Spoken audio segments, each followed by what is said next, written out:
영마미 쏘는 행복입니다. 네, 날씨가 많이 추워졌습니다. 617페이지. 오늘이 강의가 91번째 강의입니다. 마지막 열애수양포의 마지막 부분 한번 보도록 하겠습니다. 두째 단락부터 시작을 차립니다.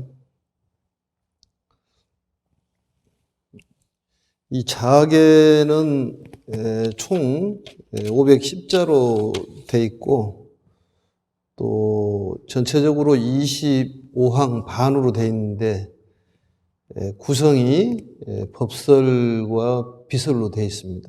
그래서 이 두째 단락부터는 그 의사의 비유를 들어가지고 설명한 내용인데 앞에 그 산문에 나와 있는 내용이니까 쭉 한번 살펴보고 오늘 분별 공덕품을 공부를 해보도록 이렇게 하겠습니다. 617페이지 두째 단락을 보면은 의사가 좋은 방편이라면 편한 방법이죠. 방편으로 미친 자식을 고치려고 실제로는 살아있으면서 죽었다 말하는 것을 험악하다고 말할 수 없는 것과 같으니라. 의사가 이제 아버지 의사죠. 그리고 이제 이 경전에서 보면은 부처님을 이제 뜨드는 거고, 자식들은 바로 이제 우리 중생들을 뜨드는데, 저번에 내용을 보면은 이 애들이 독약에 취해 있어서 8.7도 7.8도 7번 넘어지고 엎어지고 뒹굴고 있는 모습을 보고 이 독약에 취해가지고 뒹굴고 있는 모습을 보고 온갖 약방문을 도사화합해가지고 애들한테 주지 않습니까? 애들이 독약이 덜 취해 있는 애들은 약을 먹고 치료가 되고 독약이 많이 취해 있는 애들은 그 믿음이 부족하기 때문에 먹지를 않는. 그래서 아버지가 이제 이제 지혜의 방편이죠. 지혜의 방편을 내서 길을 떠나고 또 나중에는 이 정말로 대자비심으로 나는 죽었다고 전해라. 그래서 애들이 이제 약을 먹고 치료가 되는데 그게 바로 부처님께서 그 수명이 영원하지만은 우리들을 구제하는 방편으로 인해 가지고 인멸을 보이시는 그런 내용이라고 볼 수가 있습니다. 실질적으로 부처님은 죽지를 않고 영원한 이 생명인데 우리들을 위해서 그러한 모습을 보여주셨다. 그래서 때에 따라서 태어나기도 하고 때에 따라서 돌아가신 모습을 보이는 것이 전부 우리들을 위한 이 방편이다. 그게 어찌 거짓말이라고 할 수 있겠느냐 그 말이죠. 그 중생을 구제하기 위한 이 자비방편으로 내가 죽었다고 하는 것이 그게 어찌 허망된 말이라고 볼 수 있겠느냐 이런 얘기입니다. 그래서 방편이라는 것은 중생을 구제하는 편한 방법인데 이 거짓과는 함께 할 수가 없다. 이제 또 그다음에 보겠습니다. 나 또한 이 세상의 아버지로서 이 세상의 아버지란 말은 이 세상이란 말은 중생이라 그런 뜻입니다. 중생의 아버지로서 모든 고통받고 괴로워하는 이를 구하고자 전도된 범부를 위하여 실제로 살아있으면서도 멸도한다고 말하느니라. 전도라는 것은 이제 이 바른 견해와 반대되는 것. 또 바른 도리에 위배되는 것, 미혹함, 이런 뜻을 갖고 있는데요. 여기서 보면은 이제 법화경과 반대되는 그러한 생각, 행동을 바로 전도된 범부라고 얘기를 합니다. 그래서 범부를 위하여 실제로 살아있으면서도, 죽었다고 얘기를 한다, 그 말이죠. 그게 정신 차리게 하기 위해서, 아버지가 옆에 있으면 애들이 정신을 못 차리고, 거기에 독약에 빠져가지고 취해서 중독돼가지고 헤어나지를 못한다 그 말이죠. 그래서 방편으로 살아있으면서도 죽었다고 얘기를 했다 이런 얘기입니다. 항상 나를 보게 되면 교만하고 방자한 마음이 생겨나 방위를 하고 오용락에 집착하여 악도에 떨어지게 되느니라. 그러니까 왜 내가 살아있으면서도 죽었다고 해야 되느냐. 거기에 대한 설명입니다. 그러니까 나를 항상 보게 되면은 교만하고 방자한 마음이 생긴다 그 말이죠. 그래서 사람이 게을러진다. 게을러지고 또 오용락에 집착해서 사막도에 떨어진다 그런 얘기입니다. 결국은 지옥 가는 과보를 받게 되기 때문에 지옥을 구제하는 방편으로 이러한 모습을 보여준다. 때에 따라서는 돌아가시기도 하고 때에 따라서는 태어나기도 하는 것인데 그게 영원 불멸한 그런 부처님인데 우리들을 위해서 이러한 모습을 보여주신 것이다. 그래서 이제 저번에도 얘기했듯이 안 좋은 인간의 버릇이 가까이 오랫동안 접촉하면은 귀한지를 모르기 때문에 한 번씩 부처님께서는 보여줬다가 안 보여줬다 이런다 그런 얘기입니다. 이 악도란 말은 이제 사막도를 얘기하는 것이죠. 축생, 악이 지옥에 아주 힘든 그런 곳에 태어나게 된다. 내가 항상 중생이 도를 행하는지 아는지를 알아서 응하는 바에 따라 제도하기 위하여 갖가지 법을 써놨느니라. 이게 바로 이제 대기설법이라고 그래요. 근기에 따라서 법을 설하고 삼주설법이라고 그랬잖아요. 그 근기에 맞춰가지고 법설주 또 비유를 들어서는 비설주 지금처럼 그리고 이제 그것도 못 알아먹으면은 인연에 대한 설명을 합니다. 그래서 이 중생의 도를 행하는지 아는지를 전부 아신다 그 말이죠.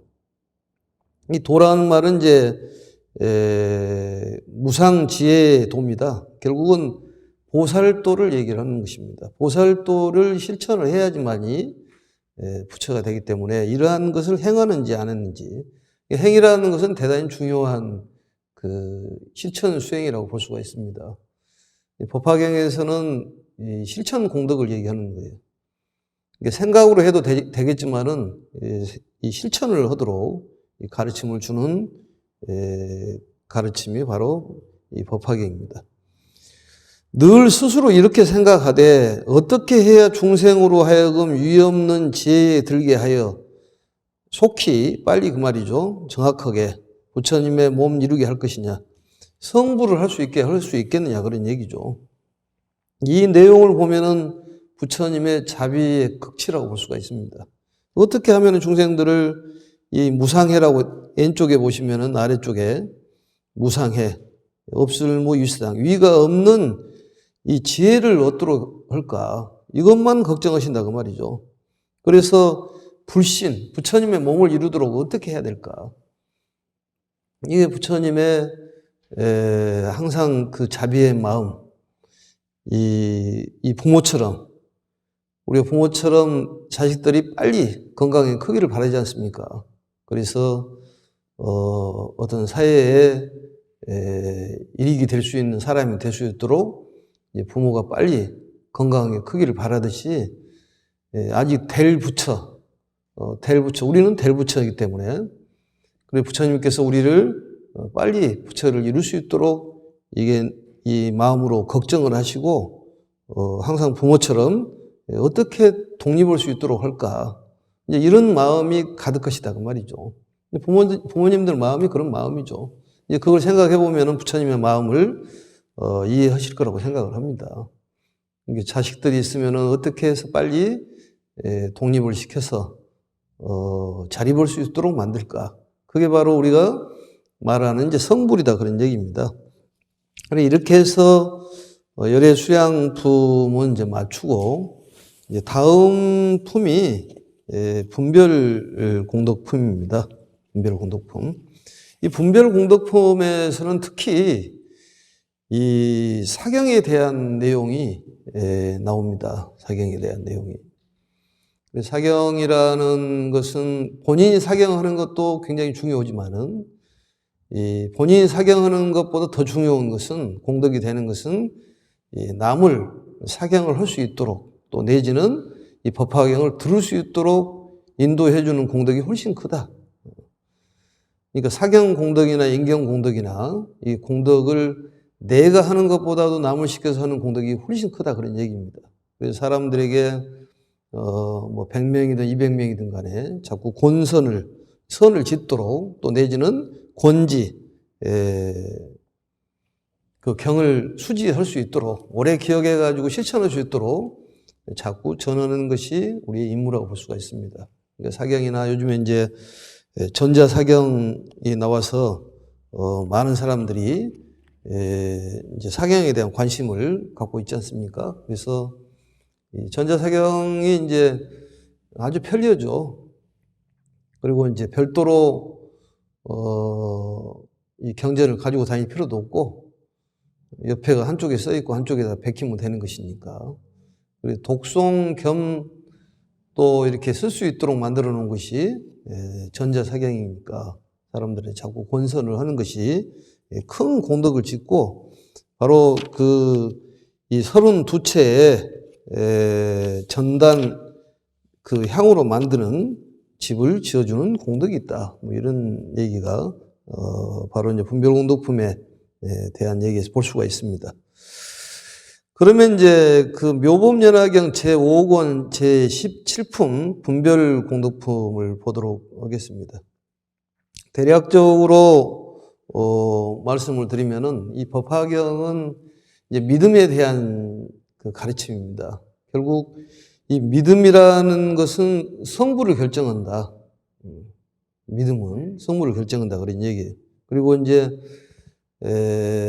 불자란 말을 하는데 이제 불자란 말은 불제자 그런 뜻입니다. 여기 법화경에서 보면은 불자란 말은 이제 법화경을 수행하는 그런 사람들, 법화 행자라고 얘기를 하고 이제 보살이라는 그 칭호를 주는 것이죠. 그래서 이제 이 지혜에 대한 가르침, 지혜에 대한 것은 이 깨달음의 세계를 바로 지혜의 세계라고 그렇게 얘기를 합니다. 그래서 지혜라는 것은 모든 것의 실상을 밝혀내는 것이다. 그래서 신앙이라는 것도 지혜 속에 포함된다 이렇게도 얘기를 하죠. 그래서 지혜가 그만큼 중요한데 조금 있으면 나옵니다만 그 오바라밀, 뭐 육바라밀 이런 얘기들이 나오죠. 그래서 오바라밀이라는 것은 이제 보시, 지계인욕, 정진, 선정인데 오바라밀을 닦는 공덕보다 이런 공덕이 크다 뭐 이런 얘기가 나오지 않습니까? 그런 얘기들이 오바라밀은 이제 실천 덕목이지 않습니까? 육바라밀도 실천 덕목이고. 그런데 우리가 믿음을 갖는 것은 이 생각으로 믿고 이해하는 것이기 때문에 이 사실은 그것도 실천 얘기죠. 생각으로 자꾸 마음을 먹는 것도. 그래서 오바라밀 닦는 공덕보다도 부처님을 믿고 이해하는 잠깐이라도 이해하면은 뭐 성불한다 이런 얘기들이 나와 있는 얘기입니다. 그리고 이제 분별공덕품은 보면은 이제 열애수양품이 이제 오늘 마지막 품을 그 뒷부분을 봤습니다만 열애수양품의 이유는 그 품 이후에는 그 인간 석존이 아니라 그 석존이 깨달은 이 진리를 설명하는 그러한 품들입니다. 진리에 대한 말씀. 그래서 이제 그 예로부터 종지용출품 뒷부분, 후반부, 그 다음에 열애수량품 전부, 분별공동품 이 전반부 이걸 합해서 바로 1품 2반이라고 그러죠. 열애수량품이 1품이요. 바로 이제 그 종지용출품 뒷부분, 또 분별공덕품 앞부분 2반, 반이라고 말이죠. 그래서 이 두 품이 바로 신앙을 결정하는 이 중요한 부분이다 이런 얘기입니다. 그러니까 1품 2반이 굉장히 중요하다는 얘기죠. 그래서 종지용출품, 열애수량품, 이 분별공덕품을 좀 자주 읽어보고 부처님의 수명이 장원하다는 얘기는 결국은 우리의 수명이 또 장원하다 그런 얘기입니다. 그걸 알아야 돼요. 그러니까 우리가 실질적으로 이 몸뚱아리를 이제 벗어서 또 새로운 어떤 몸을 받기는 하는데 근본적인 우리의 생명체는 죽지 않는다. 부처님하고 똑같다 그런 얘기죠. 그리고 부처님께서 우리 곁에 오래 계시면은 우리에게 가르침을 주셔가지고 결국은 성불의 경지에 오를 수 있는 그런 가르침을 주기 때문에 장원하다는 그런 믿음이 굉장히 중요하다 그런 얘기입니다.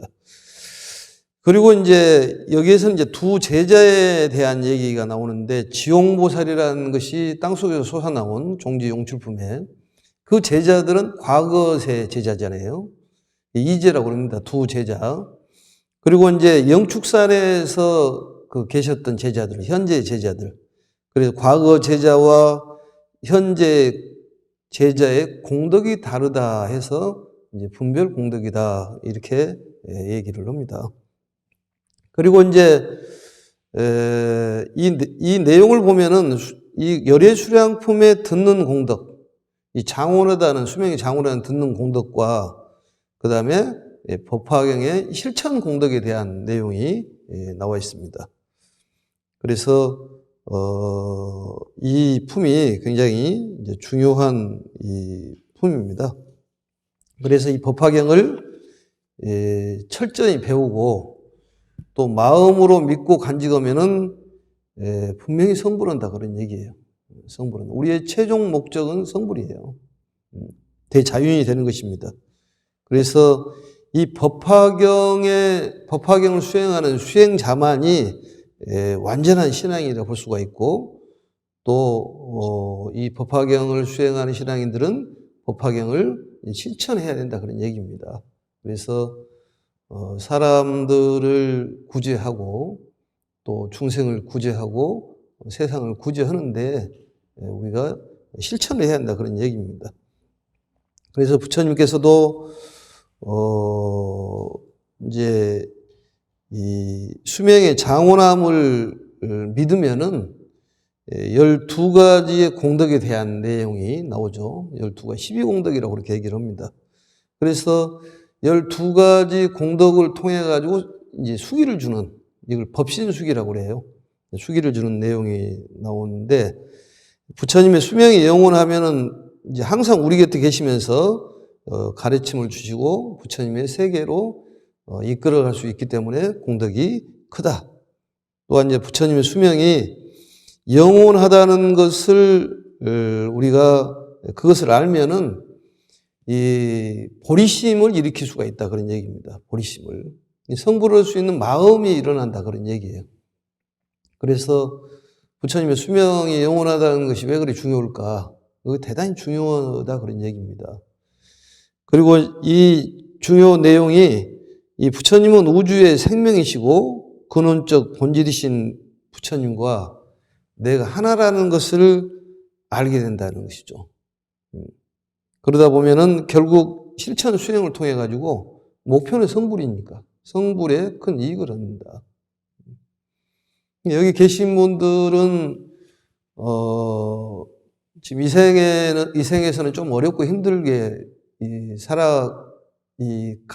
가 왔다든지 또 갈 수 있을 수도 있겠습니다만 이제 다음 생에는 그 저번에 이 열애수량품 계속해서 나와 있듯이 부처님의 그 세계에 태어나서 정말 행복한 삶을 살 수 있다 그런 얘기입니다. 그리고 이제 지금은 조금 이렇게 좀 부족한 데 태어났지만은 나중에는 아주 훌륭한 어떤 몸과 마음을 갖고 태어날 수 있으니까 그걸 기대하셔도 되고 또 법화경을 이렇게 우리가 공부한다는 것이 얼마나 큰 복덕이 있느냐. 또 우리가 앞으로 태어날 것이라든지 어떻게 살아야 될 것이 명확하게 나와 있기 때문에 어떤 삶의 어떤 방향이 제대로 설정이 되지 않을까 이런 생각이 듭니다. 그래서 우리가 이 사바세에 사는 날이 그렇게 많지는 않기 때문에 여기가 전부라고 볼 수 없지 않습니까? 그렇다면 우리가 희망이 없으면 살 수가 없는데 이 법화경을 공부하는 사람은 희망이 보인다 그런 얘기입니다. 그러니까 꼭 물질만이 있어야지만이 행복하고 명예가 있어야지만 행복하지 않는 것이 아니라 정말로 행복한 세계에 우리는 태어난다. 이것을 믿어야 됩니다.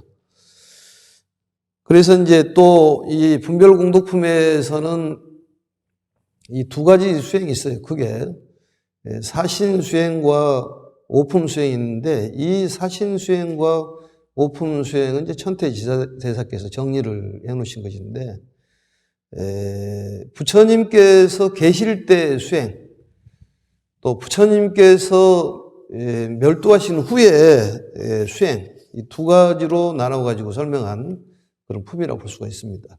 그것을 사신 오품수행이라고 그래요.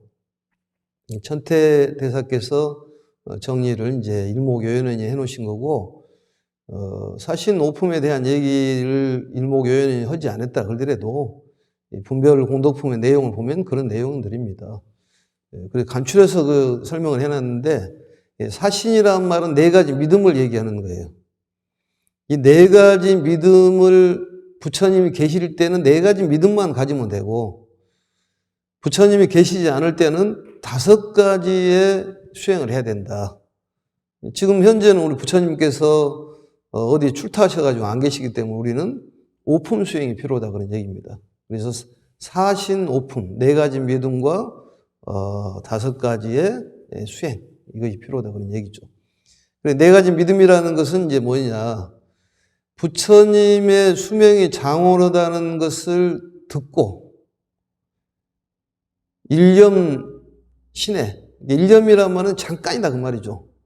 그러니까 잠깐만 신해, 믿고 이해만 하더라도 성불을 한다는 거예요. 부처님이 계실 때는. 그러니까 이 부처님이 계실 때 우리가 태어났으면 잠깐 부처님 말씀만 들어도 금방 바로바로 성불을 해버린다는 얘기죠.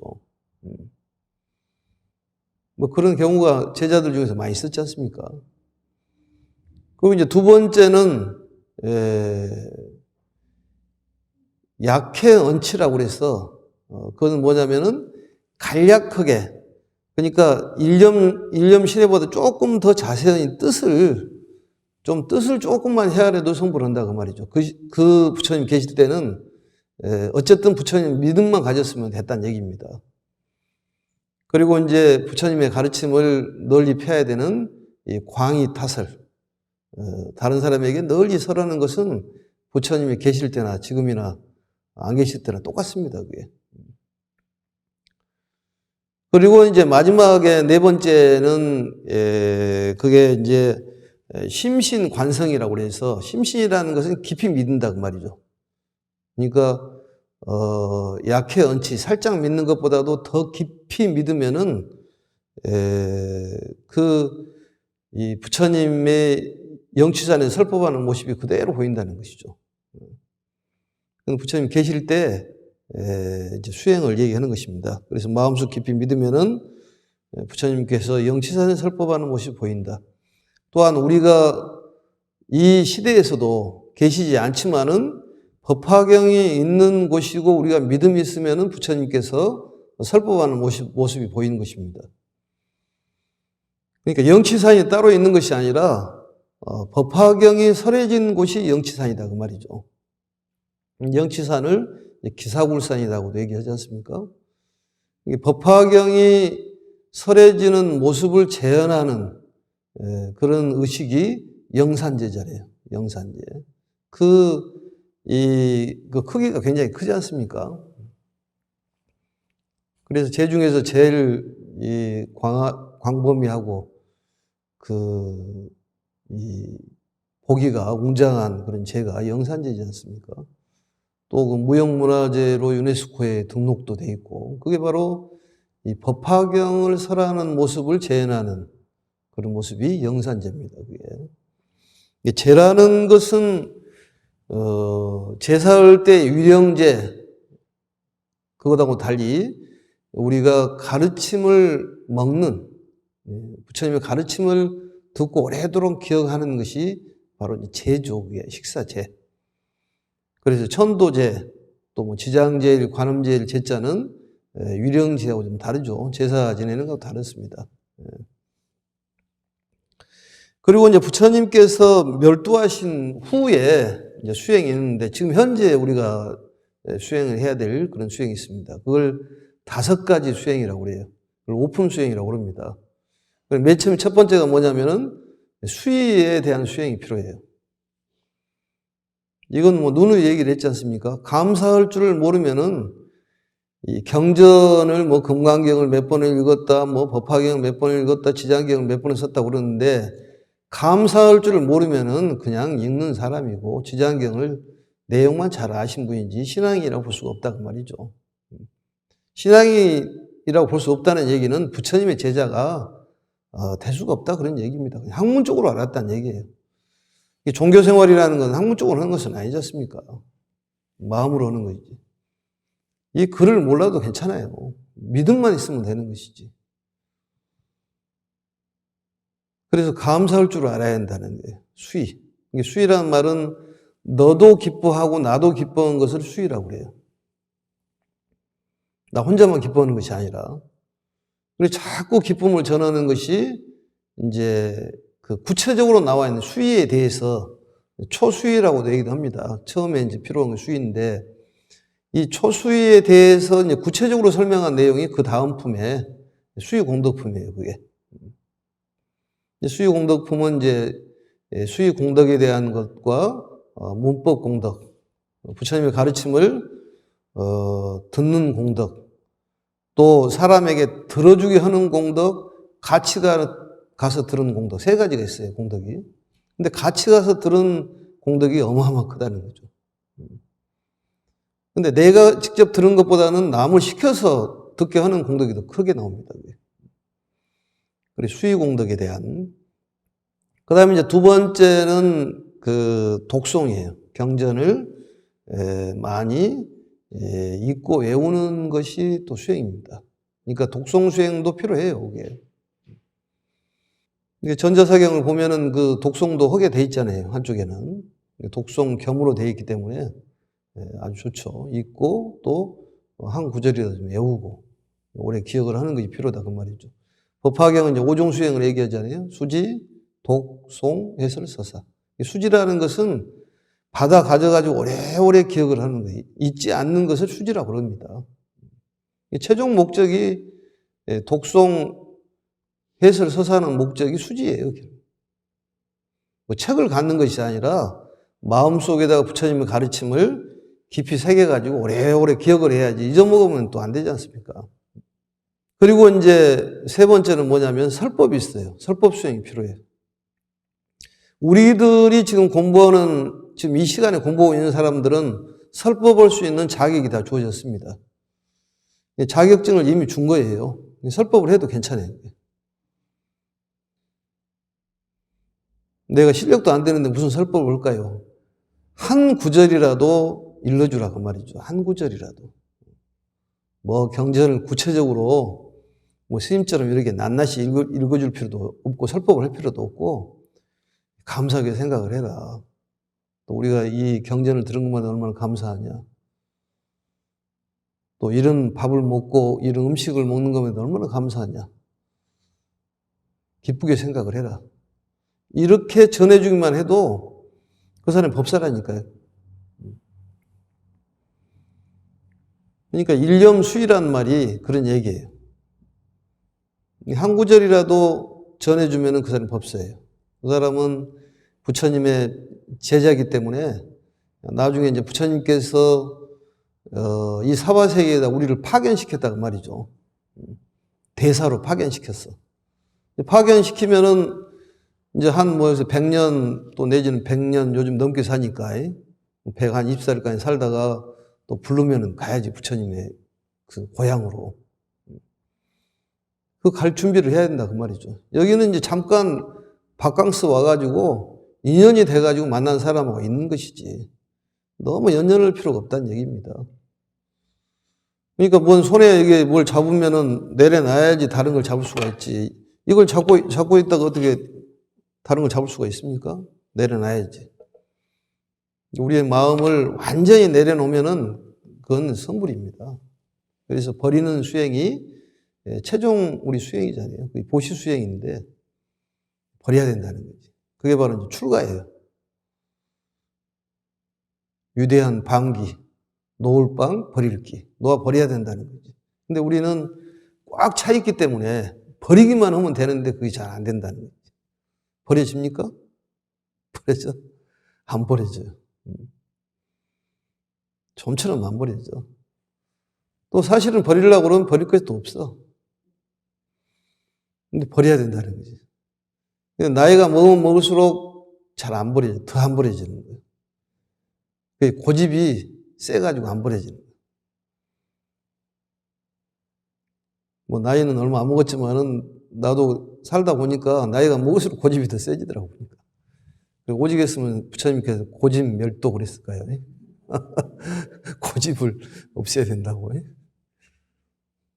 고집이 참 문제예요, 문제는. 그것을 이제 유식하게는 변계 소집이라고 그러는데 그거 깨기가 참 어렵고 전부 그 집착이잖아요, 결국은. 그러니까 나중에 가실 때는 완전히 버리고 가야 된다는 얘기입니다. 그것만 기억해서 사실 가지고 가지를 못하는데 그렇게 집착을 하니까 좀 버리고 가시라 그런 얘기예요. 그걸 기억하고 있다가 버리면 될 것 같습니다. 그리고 이제 설법이라는 것이 있고, 네 번째 이제 부처님 안 계실 때 수행이 겸행육도라는 수행이 있습니다. 겸행육도 수행이라는 말은 뭔 얘기냐면은 앞에서 얘기한 수의, 그 다음에 독송, 설법에다가 이거에다가 육바라밀을 수행하는 것을 겸행육도라고 그렇게 얘기합니다. 앞에 세 가지. 그리고 이제 마지막에 다섯 번째 수행을 정행육도라고 그래요. 정행육도는 그냥 순수한 육바라밀만 수행한다 그런 얘기죠. 보시, 지계, 인욕, 정진, 선정, 지혜. 그러니까 우리가 다른 건 몰라도 보시라는 버리는 거다만 기억을 하고 그 짐이 무겁잖아요. 버려야 되잖아요. 그러니까 마음에 있는 짐도 버려야 되고 또 물질적인 것도 버려야, 두 가지를 버려야 한다는 얘기입니다. 나중에는 못 가져가니까. 수의라는 것은 보면 죽을 때 입고 가는 옷을 보면 호주머니가 없는 이유가 가지고 갈 수가 없다는 거지. 가지고 갈 수가 없어. 그러니까 미리 살아있을 때 버리면은 그게 바로 유효열반이 되겠죠. 그리고 항상 수의가 필요하다니까. 기쁘게 생각을 해야 돼요. 어찌됐든 기쁘게 생각을 해요. 기쁘십니까? 기뻐요? 말로만 그럴 것이 아니라 마음에서 우러나는 기쁨이 나와야 된다는 거예요. 그러면은 이 재수가 있을 수밖에 없는 것이지. 마음이 편하면은 이 저절로 물질이라든지 모든 것이 다 들어오게 돼 있다는 것이죠. 마음이 불편하면은 이게 자리를 잡을 수가 없어. 심신이 둘이 아니기 때문에 결국 몸과 마음이 둘이 아니기 때문에 마음을 편하게 먹으면은 모든 일이 절로절로 된다니까요, 그게. 뭐 절로 입으로 뭐 잘 된다고 해서 잘 된 것이 아니라 마음을 편안하게 먹어야 된다는 얘기지. 법화경을 공부하면 마음이 편해지게 돼 있습니다. 그럴 수밖에 없잖아요. 자꾸 법화경을 먹으니까 마음이 편안해져가지고 일이 잘 되고 수월하는 거예요. 근데 우리가 근심 걱정을 하는 것 보면 아무것도 아니다니까, 그게. 아무것도 아닌 것들을 근심 걱정하는 거예요. 그래서 모든 것은 부처님께 맡겨라고 그랬지 않습니까? 맡겨라고 하면 뭘 맡겨야 되냐고 그러는데, 우리가 할 수 있는 일은 우리가 하고, 우리가 할 수 없는 일은 그냥 부처님한테 맡겨라니까요. 우리 할 수 있는 일은 해. 밥 먹고 또 운동하는 것은 우리가 할 수 있는 일이니까 하고, 그 다음에 건강은 이제 알아서 부처님께서 알아서 챙겨주시니까 거기다 맡기고, 어떤 병이 낫냐 안 낫냐는 것은 내 마음대로 못 오는 것이니까 그건 부처님에 맡기고, 우리 할 수 있는 일은 약을 먹으라면 약을 잘 먹으면 될 것 아니겠습니까? 방법이 그 방법이에요. 그러니까 어떤 죽음에 대한 것도 맡겨야 되는 부처님께. 맡기면은 다 해결이 다 된다 그 말이죠. 그러니까 근심 걱정을 할 필요가 없는 것이죠. 왜냐하면 부처님이 알아서 해주니까. 얼마나 편해요, 그게. 힘들고 그러면 부처님한테 맡겨버리면 다 되니까. 이 건강 부분 때문에 걱정이 많았는데 그럴 필요가 없다는 것이죠. 왜냐하면 부처님이 알아서 해주시고, 살려주시고, 지켜주시고, 잘 인도를 해주시기 때문에 그걸 믿고, 우리는 무엇을 해야 되냐. 밥 잘 먹고, 운동하고, 근심 걱정은 하지 말아야겠으니까 하지 말고. 왜냐하면 그건 중생들이 하는 전공이에요. 근심 걱정은. 근데 우리는 중생이 아니잖아요, 지금. 부처가 곧 될 수 있는 단계가 있으니까. 중생은 중생이지만은, 상당한 수준이 있는 그런 중생이기 때문에, 근심 걱정해서 뭐가 일이 되냐, 그 말이에요. 돼요? 안 됩니다. 왜 머리가 이렇게 휘어질까요? 어떻게 내가 마음대로 할 수 없는 거잖아요. 그것은 내부도 부처님께 맡기고, 뭐 영양을 잘 섭취를 하든지, 이 시절 인연이 그러니까, 이거 무상하구나. 변하는구나. 이렇게 받아들이면 될 것 아니겠습니까? 그리고 나중에 이제 갈 때는 부처님께서 오라 하면 그쪽으로 가야 되겠다. 우리가 지금 대사로 내려와가지고 지금 활동하고 있으니까, 열애사라고 그래요, 열애사. 법사품에서 배웠지 않습니까? 우리는 이미 대원을 성취해서 천만왕 부처님을 모시고 대원을 성취했기 때문에 이 사바세계에 올 필요가 없는데 중생을 구제하기 위해서 왔다. 그게 우리 할 일이다, 그 말이죠. 애민 중생은 까닭으로 이 사바세계에 오셨다. 그리고 이제 우리는 부처님께서 부르시면 가면 됩니다. 빨리 가보고 싶어요? 빨리 가보고 싶은데 억지로 가면 안 되고, 때가 되면 다 부르면 가면 됩니다.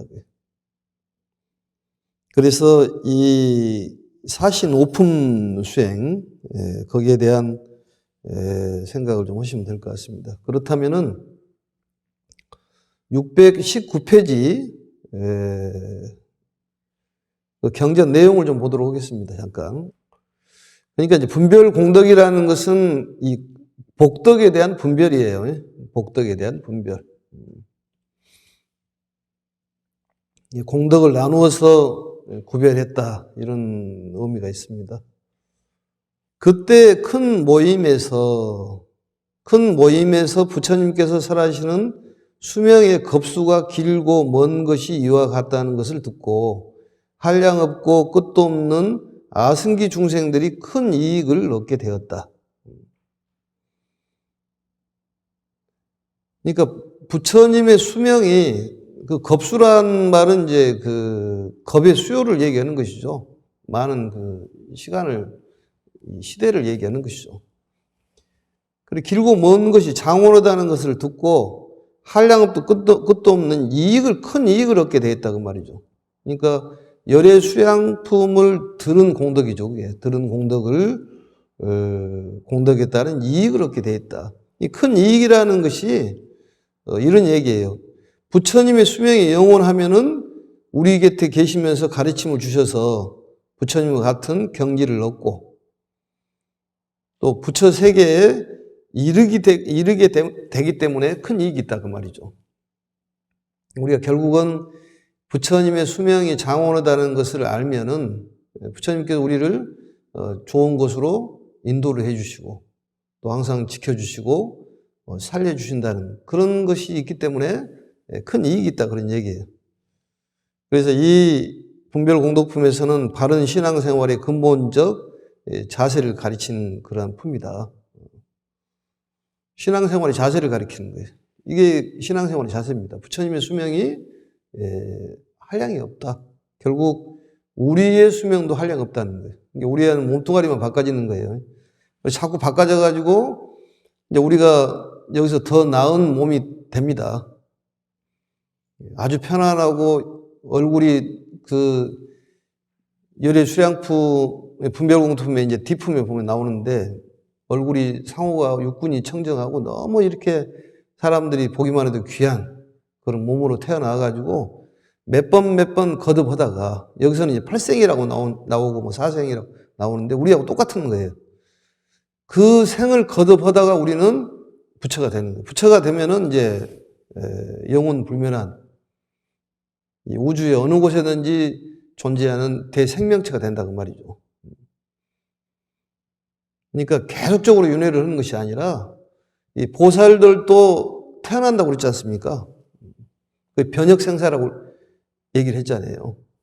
분단생사라는 것은 우리들이 그 업으로 태어나는 걸 분단생사라고 그래요. 변혁생사는 원력으로 태어나는 거예요. 원력으로. 그래서 우리가 같이 이 동거를 하지만은 그 굉장한 어떤 수준이 있기 때문에 그분들은 마음이 편안하다고 말이죠. 그래서 우리가 여기에 계신 분들은 이제 뭐 8생이나 뭐 4생이나 3생에 걸쳐가지고 이제 부처가 되는 것이지. 경전은 그렇게 나옵니다. 부처님의 수명이 장원하다는 건 그것만 믿으면 된다는 거지. 그 장원하다는 믿음이 그만큼 중요하다는 거예요. 왜냐하면 부처님의 수명이 장원하기 때문에 항상 우리를 지켜줘서 우리를 가르침을 통해 가지고 성불할 수 있기 때문에 장원함이라는 건 중요하다 그런 얘기입니다. 야승기라는 것은 이제 한량 없다 그런 얘기예요. 큰 이익을 얻게 된다. 그때 세존께서 미륵보살에게 말씀하셨다. 미륵보살이 이제 등장을 하죠. 미륵보살이 그 상수제자입니다. 아일다여. 이 아일다란 말은 이제 해석을 하면 패하지 않는 사람, 실패하지 않는 사람을 아지타, 아일다. 범어로는 아지타, 아일다라고 얘기하죠. 미륵보살의 다른 이름이죠, 그게. 아일다가. 아일다여 내가 열애의 수명이 길고 멀다는 것을 설할 때 680만억의 나유타 항아사 중생들은 무생법인을 얻었고, 무생법인. 그러니까 여기 내용이 무슨 내용이냐면 부처님의 수명이 장구하다는 것을 믿음으로써 12가지의 공덕이 있는 거예요. 쭉 보면은 미리 얘기를 해주면 무생법인이라는 거 있죠. 무생법인을 얻었다. 그 다음에 쭉 넘어가면 그 다음에 아랫줄에 뭐요? 문지다라니문을 얻었다. 세 번째는 요설 무예 변제를 얻었다. 네 번째는 선다라니를 얻었다. 찾았어요? 네. 미리 얘기해 주는 겁니다. 그 다음에 아래쪽에 불태전의 법륜을 굴리게 되었다. 그 다음에 청정 법륜을 굴리게 되었다. 그 다음에 어떤 보살들은 여덟생의 안욕다라 삼맥사모리를 얻게 되었다. 그 다음 넘어가고 여덟 번째인가요? 그 다음에 넷째 생만에 안욕다라 삼맥사모리를 얻게 되었다. 그 다음에 셋째 생만에 안욕다라 삼맥사모리를 얻게 됐다. 굳이 아홉 번째입니다. 열 번째는 두째 생만에 안욕다라 삼맥사모리를 얻었다. 맞나요? 그 다음에 11번째는 일생만에 안욕다라 삼맥사모리를 얻었다. 다시 8세계 미진수 중생들이 모두 안욕다라 삼맥사모리를 일으켰다. 이게 12가지의 그 공덕에 대한 것을 이렇게 숫자를 써도 괜찮습니다. 1번, 2번, 3번 이렇게. 그러니까 결국은 이게 법신숙이에요.